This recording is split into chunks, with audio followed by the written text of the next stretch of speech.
Okay, welcome. Today, I have the pleasure of interviewing Dr. Paul Krebsbach, who a dear colleague and old friend. I'll give a brief background. Paul did his undergraduate work at the College of St. Thomas and then went on and got his DDS at Minnesota.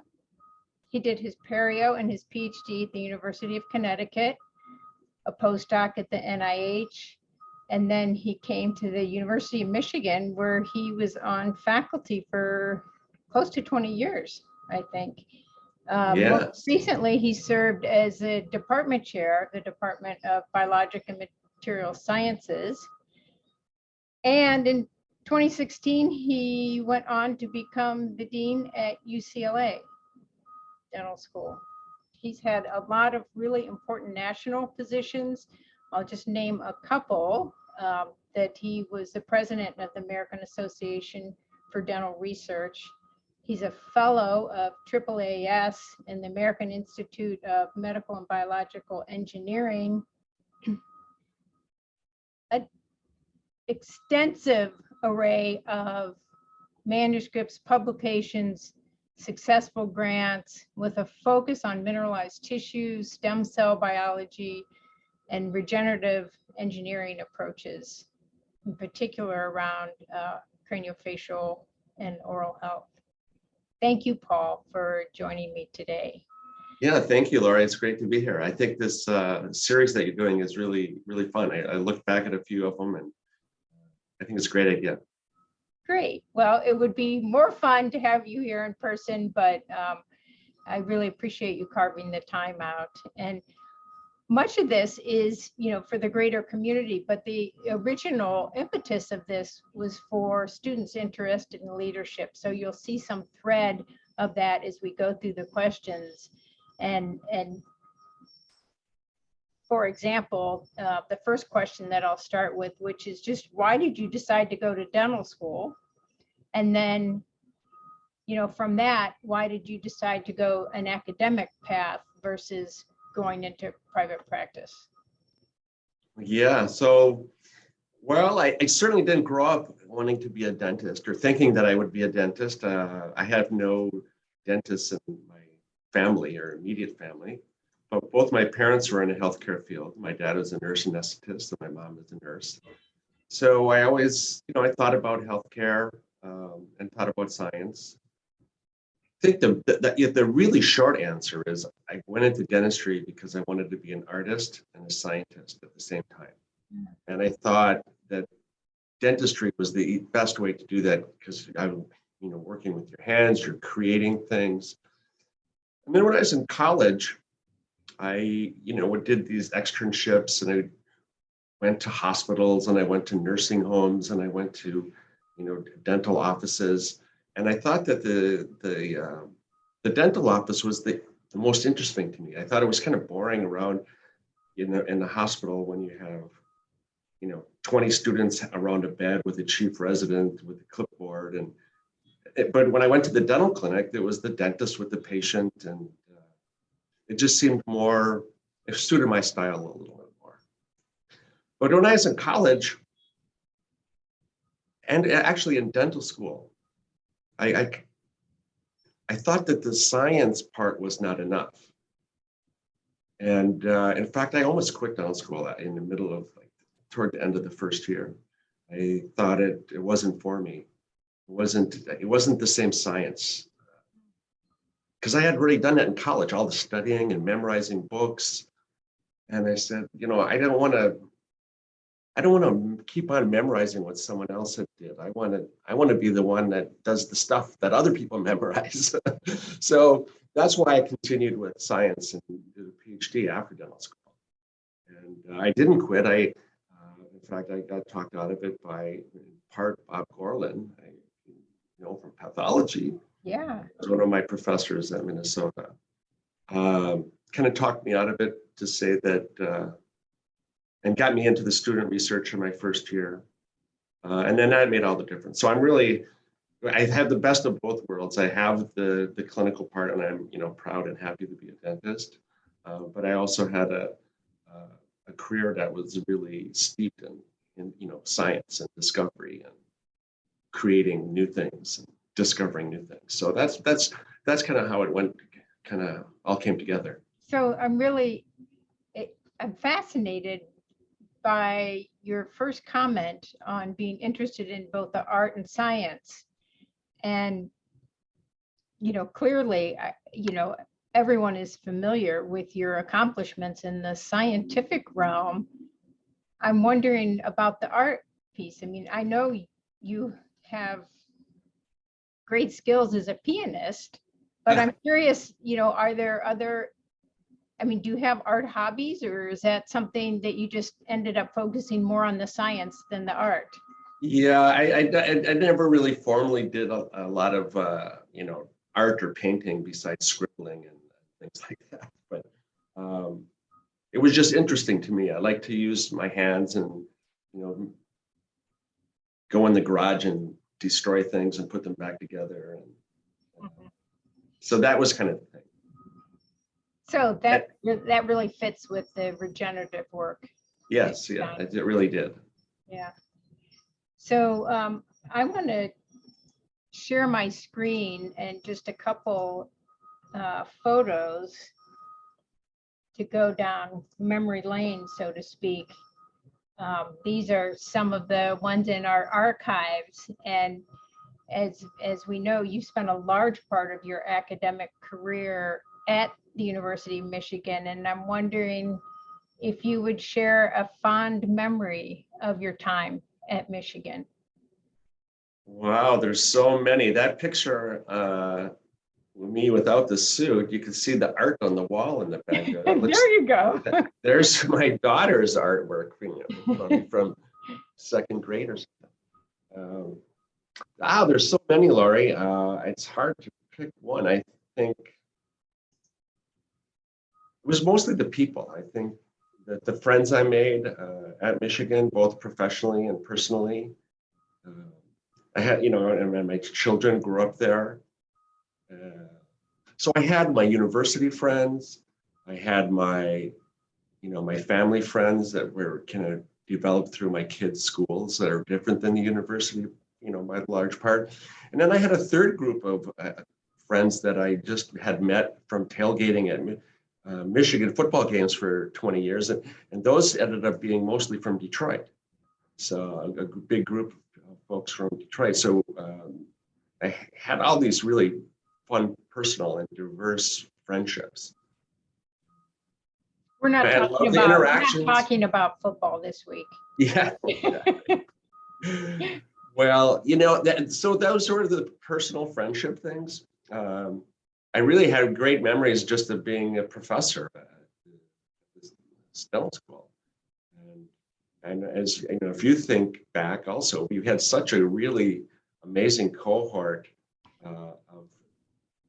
of folks that were trained like you and I, and we all stayed for a long time. That doesn't happen in a lot of places, that people move on. But we also had really great mentors. We had senior people that we could look up to and that were mentors to us, like Pete Polverini and Martha Summerman, Christian. So all those folks that were great mentors to us, and yeah. So and it's a great university too. It's just walking to get a coffee is easy and fun, and except for in February,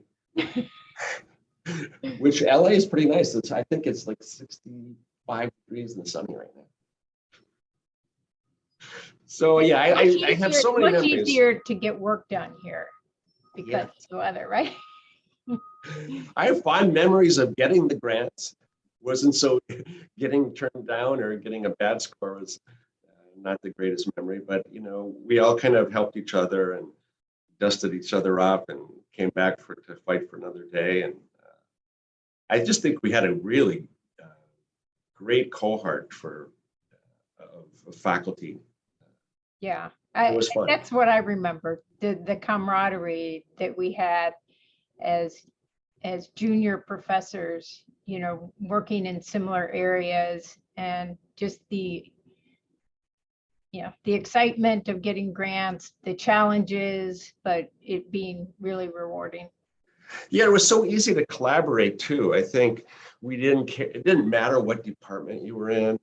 It didn't, and then there was a great thing about Michigan is it didn't matter what school you were in. Many of us collaborated with folks in engineering, in medicine, even in physics. And so it really those borders were, if there were borders, they were artificial. They didn't, there was nothing, no stopping us. We could do whatever we want. And there was no top-down kind of demand that we do this or do that. It was all kind of grassroots things, finding a partner to collaborate with. And that was really special too. Yeah. I mean, for me, it was really great because in my lab too, I think I trained many more biomedical engineering PhD students than I did oral health sciences PhD students. So that really, I mean, I really enjoyed those collaborations too, because I learned so much from interacting with someone who trained differently than me.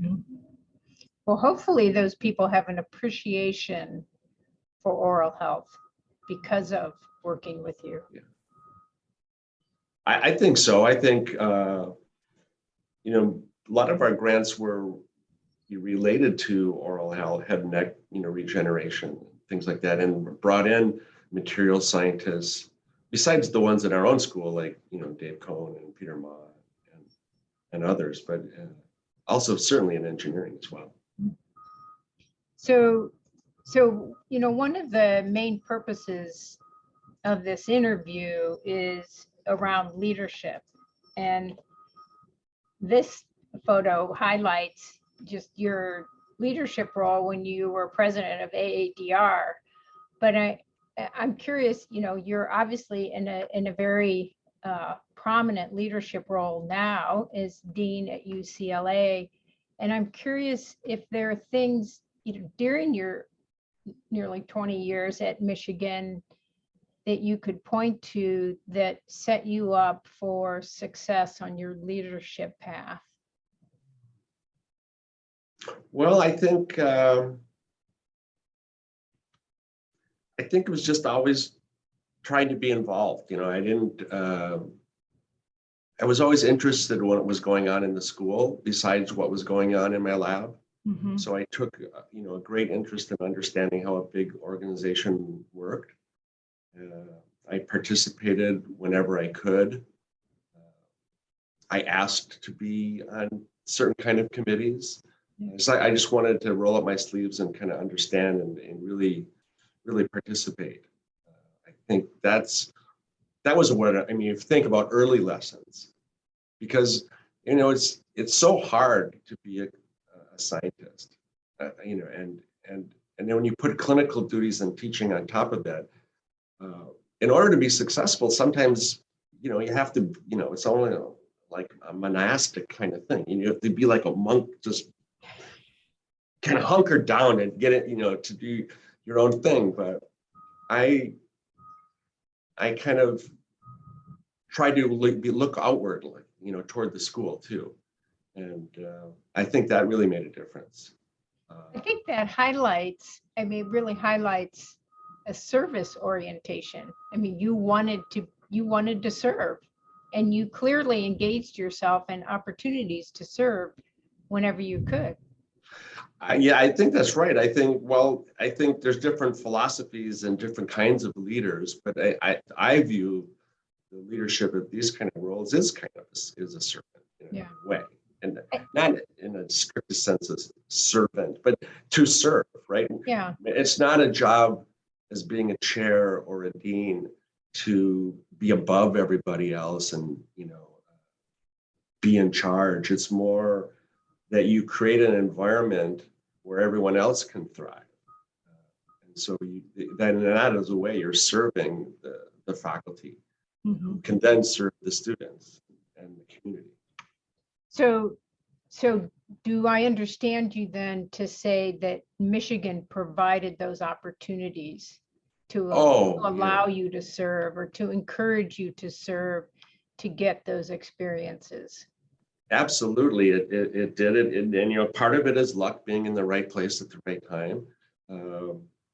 Part of it is also, you know, if I think back as an assistant professor, it is, you know, wanting to be mentored too, and not just having someone who is assigned to you to be a formal mentor. Because I don't know that we really did when we were assistant professors. I know that you have a mentoring plan and protocols in place now, but I don't know that we had that when we were assistant professors. And I just found that I didn't need a formal mentor, but I ended up having so many mentors because I would watch them, observe them, talk to them, ask their advice.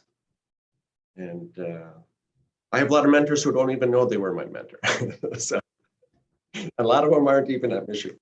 So, yeah. So I just really learned a lot by watching mostly good things that people did, and then learning a few things that were not so good, so that I would kind of make sure that I didn't repeat those kind of mistakes. But certainly Michigan did. I think it did.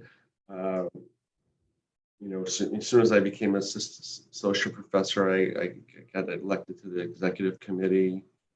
And then I was like a vice chair for, a small department for a while before I became chair of BMS. And that was really a really great experience for me, is working with a pretty small group that kind of conceived and developed the Biointerfaces Institute. Mm. That was a really great experience for us. As you recall, Michigan bought the Pfizer campus, yeah, and didn't know what to do with it, and sat there for 2 years. And then it went back to the faculty to come up with ideas. And so I was on a group of, I don't know how many, it was probably maybe 6 or 7 of us. And I was the only one from the dental school. And we just designed this thing for our, for the university. And it continues to be really successful. It was a really special thing. I wish that at the time, I was the only one that moved my lab out there in the beginning. I tried to get others to come out there. But, people, you get comfortable in where you are, and it's not easy to make that kind of move, even if it's just a couple miles down the street. But I think that really made a big difference for me to be in that kind of environment and to take leadership there as well. So it was fun. It was exciting, and I think it was important too for the university. Oh, yeah, it was huge. Like I said, it's just continued to grow and flourish. Yeah. So you mentioned your role as chair of biologic and material sciences, which was and is a large and complex department in our school, encompassing clinical work, basic science, across a basic science and a clinical specialty as well. I'm curious if you would comment on how either when you were chair or now as dean, you support an environment where faculty can thrive, because clearly, that was a really important part of your department's success and your success as a leader. Yeah, I mean, I was fortunate to come into a department already that was very, very solid. So that was a blessing, in its own. Financially, it was in good shape. Scientifically, we were in good shape. Clinically, we were in solid. So it was, in that respect, it was somewhat easy. But then, as soon as I walked in the door, and like 2 of the most prominent scientists in the entire school had just basically left. And Dave Mooney left just before I was appointed, and Chin Yu Wang was left about a year after I was appointed. So that was a big hole. And I was pretty kind of nervous, saying these two were top in their field in the country. And so how are we going to replace them? And so when we kind of, worked together as a department to determine what kind of areas we wanted to pursue. And I think we did just fine. Recruiting really top level people. Yeah, you did some great recruiting. I think the other thing is that I learned that I didn't need to be the show. I didn't have to be like up on a stage as a chair. I let the faculty, do what they needed to do. I stayed out of the way when they were being successful. I think I did with the environment. I think, I was an advocate for the faculty, trying to get space and renovating space for faculty. That's not easy to do when resources are not as plentiful as we would all like them to be. I supported them. I helped them make network for them. I mean, even things like when Fay Liu came in, we created an environment that, you can't do at a lot of dental schools. Is that, he was a clinician scientist, and there are not that many prosthodontists who are talented and well-trained basic scientists. And we allowed him to come in and basically do a postdoc for 2 years in the medical school while he was I don't know if his title was called a lecturer at the time, but it was basically, we kind of created this environment so that we knew that he was going to be good, but he needed to, if you really wanted to compete, that he needed a little more seasoning. I think we've done that with a research track title. Yeah, okay, it could be, probably wasn't called assistant professor, but I think he taught 1 day a week, and then the rest he was doing a postdoc. And I think it made a big difference for him, and I think it did for others. I mean, I don't know how many the school has done over the last 25 years, but I'm sure there's a handful, and they probably all were really successful. Yeah. So in your role now as dean, are you using the same strategies, or are things different? I mean, what do you do to establish an environment where your faculty can thrive? That's a really good question, because, you look at these universities and on the surface, they look very similar. But really, they're not, they're very different. So every school, your university has a different culture, different level of bureaucracy, different levels of faculty engagement. So it does take a little bit different. I thought it would be like Michigan, but it was very different. It has its own unique kind of processes and procedures and culture. And so it took me a little bit of time to do that.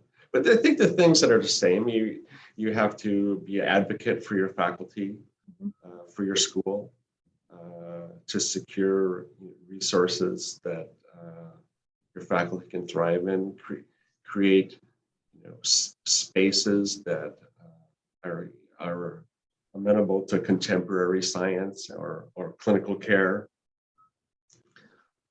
Be supportive, listen, communicate, help them network whenever they can. I think we did things like helping, grant reviews for faculty who want that type of help. I think that helped a lot. So similar things at Michigan. Mm-hmm. So what I'm hearing you say is maybe the concepts are similar, but they have to be tailored for the culture and environment of the institution. Right. For folks that just stay in one university for 35 years or whatever, you kind of think that every other university, this is how it's run. But it is very, very different in different locations. Mhm. And that probably is very different too when you go between a public school and a private school. But at the end of the day, it's a people business still. I mean, I Mhm. think the recipe for failure is just trying to recruit someone who looks good on paper and then give them a key to the lab and say, okay, go be successful. I mean, you have to,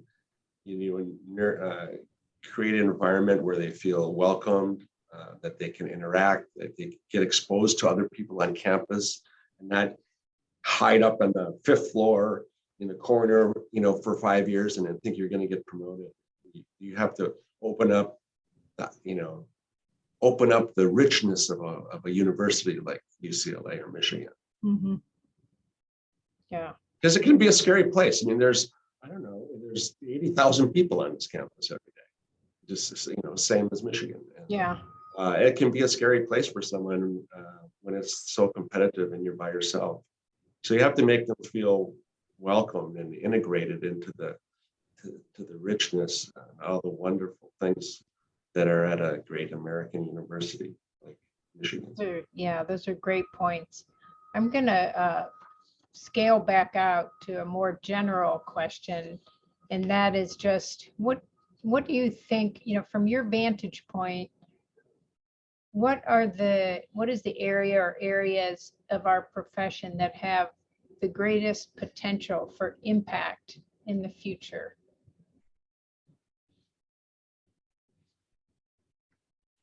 Well, I mean, our primary mission is really to train future, dentists, doctors, to take care of good communities. So I think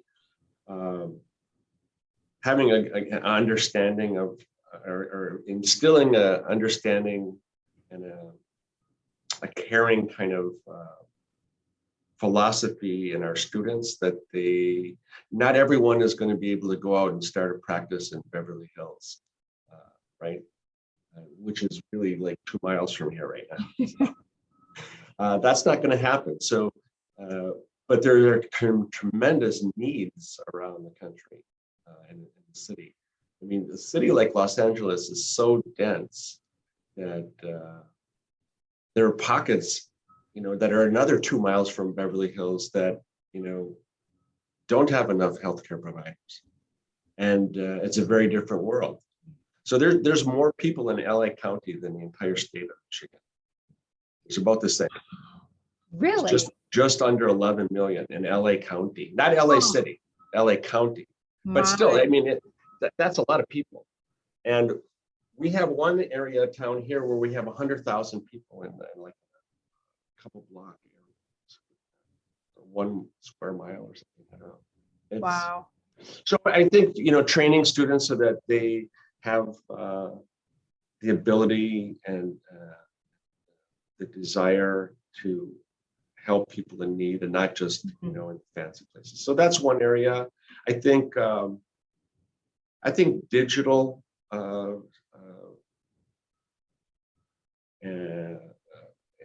kind of technology is going to continue to increase. And I just don't mean like scanning, a tooth and putting a crown on, but that for sure. But, using artificial intelligence to help diagnose and triage certain things, to see things that our eye doesn't see and be able to kind of assimilate this vast amount of data that's there. I mean, there's even now that we don't even know how to extract yet, right? Yeah. And that's going to happen. I mean, it's moving so fast that within a year or two, even, it's just there's going to be things out there that we don't even know yet. Yeah. So being able to use those. One of the things that I think about, and you'll appreciate this as a periodontist, I mean, we're masters of numbers, right? We go through and do all these probing depths and attachment levels and, it's just hundreds of data points per patient. But I think about when will the time be that we will actually be able to 3D image the periodontal apparatus around a tooth so that you get the entire apparatus and you can see exactly all of the contours of the attachment, and then I think, one day we're going to be saying, remember when we used to use periodontal probes and go 2, 3. Yeah, that would be great. I think that all kind of fits into like where this big data is going to go, and putting it together so that we can have more precision type of health. I think also just we need to keep on pushing and that just health, not just oral health or cardiovascular health or gastrointestinal health, right? It's mental health. It's just health. And how do we continue to drive us as our profession, but being part of a bigger thing called health? I think that's it's an opportunity that we have to keep striving for, because we're really not there yet. But as we kind of move forward with these analysis and a better understanding of systems, maybe that can be. I think it really needs to be for the health of the nation or the world too. It's really an exciting time. Yeah, it really is, and I remember when I don't know, maybe I was in dental school, and maybe my sister was in nursing school, and she said, I just had a lecture the other day, and they said dentistry was the best profession to put themselves out of business because they understood what fluoride was, and no one's going to have cavities anymore. And I mean, she was just teasing, but that was just someone who said that to her in a lecture. And that was probably 30 years ago, and now we're both saying it couldn't be better. It was more exciting, right? Yeah. So I think I had the best job in the world is that I was able to be a scientist and a clinician at the same time. And so I really was, it was a privilege to be able to do both. So you highlighted that we're in the business of educating future dentists. And I'm curious if you would comment just in general or give advice to students who are interested in a leadership path. What would you say to them? Yeah. Well, I would say, a lot of things, I would think. Number one is that, to be involved, right? To learn. I think students here, I'm sure they are at Michigan too, with the students that we get at these top universities are really, really talented people that are interested in doing a lot of things. So there's so many different student clubs and activities and things that they do to do meaningful things outside of the library or wherever one studies, right? So I think that is one early thing, is to really be involved. But don't think about it, don't rush to it. I think if someone is a fourth-year dental student and they think they want to be a dean someday, they probably are not going to be a dean someday, right?